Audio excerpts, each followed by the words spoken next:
Insert tu maknanya hak mana-mana kalau tengok tu haram lah. Bukan hak telanjang ni. Aurat sebagai contoh. Ada sensor ke tak aurat? Bila kita tengok TV sebagai contoh, kita dah lepas. Tak kira dah aurat tak aurat, tengok belakang. Kalau tubik terketunya hak gatin, hak tak tutup aurat ke apa, kita kerja tengok-tengoklah. Mungkin lalu ke depan kita TV kan. Tak kena kelipah kita berjaya celak. Lepas TV. Mana kalau kita dalam Ramadan ini, kita tengok tu tak ada sensor juga, serupa sekala. Serupa juga dengan telinga kita. Masuk dalam radio, hak dengar skala tu serupa ni juga. Kalau menyanyi tu kata tak apa lah, menyanyi boleh, hak menyanyi boleh, hak boleh. Hak tak boleh, tak boleh. Hak Tino menyanyi ke apa sebab kita agak jatuh dengar. Dengar dengan bini pula. Sedap suara dia ni mah. Dia royak depan bini dia pula suara Tino tu sedap. Klik kari mula tawai masuk. Gari pun tak bubuh. Padai muka dia kata. Dia royak Tino lain sedap suara. Ingat tak cemburu ke? Acuh kita tak dia kata, semak dia kata hero ni. Tak apa tu ada something and somewhere wrong.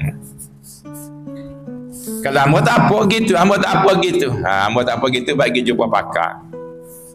Mana doktor pakar sini? Pergi jumpa pakar, ada benda tak betul tu. Hamba tak apa, ketika hamba duk puji Syahrul Khan semak dia kata.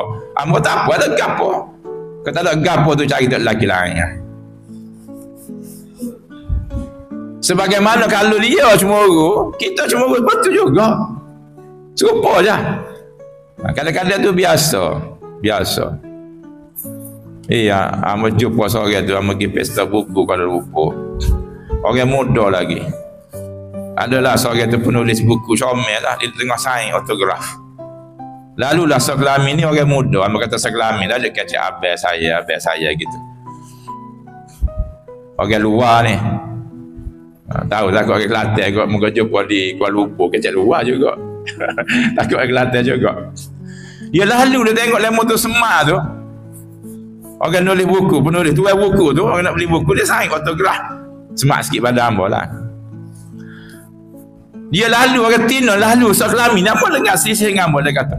Bang semak lah dia kata penulis buku tu. Kalau bini aku tak tahulah kerana masa tu. Dia pegang lelaki dia boleh kata, semaklah balik tu penulis buku tu. Allahu Akbar. Tak boleh lagu tu. Tak boleh. Memuji-muji lelaki lain depan suami kita, memuji-muji isteri wanita lain depan isteri kita, tak boleh lagu tu.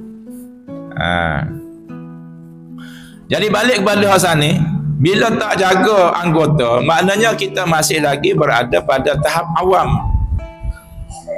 Kalau kita 40 tahun dah puasa, duk awam lagi, tak naik lagi. Bila